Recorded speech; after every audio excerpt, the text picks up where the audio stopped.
Sanki son 3-4 ildir zaman olduğundan daha sürətli axır, hə? Günlər daha sürətli keçir, aylar daha tez bitir. Bir ilin şokundan ayrılmamış yeni bir ilə giririk. 2024-cü ildə Cambridgedə sirkadial ritmlər üzərində çalışan bir fizika qrupu bir günün uzunluğunu qavrayışımızın təxminən 10 il əvvəlki hallarla müqayisədə təxminən 8% qısaldığını aşkar etdi. Halbuki atom saatları heç bir dəyişiklik göstərmir. Zaman olduğu yerdə qalır. Tədqiqatçı Helena Grieve belə deyir: Bu bir qavrayış xətasıdır. Zehnimiz qaçır, amma zamanın özü sabit qalır.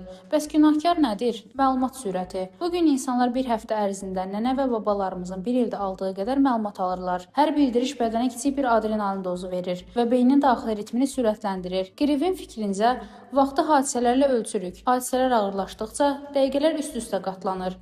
Toronto Universiteti göstərdi ki, bu davamlı rəqəmsal keçid beynin zamanlama həssaslığını pozur, yəni hadisələrin ardıcıllıq hissini. Bu səbəbdən dünənlə keçən həftə bir-birinə qarışır. Grieve belə deyir: Bu yaşlanma deyil, məlumatla dolub daşmaqdır. Yaddaş təşkil edə bilmədikcə zaman axışından vaz keçir. Baxın dostlar, həyat qısadır və hər gün biraz daha qısalır. Həyatı doyaraq yaşamağa yönəlin. Həyatdakı heç bir şey sizin özünüz qədər vacib deyil. Özünüzü dərdlərlə yükləməyi buraxın və xoşbəxt olmağa çalışın. Rəna Rövşən qızı, Fikrət Qədimli, BTV.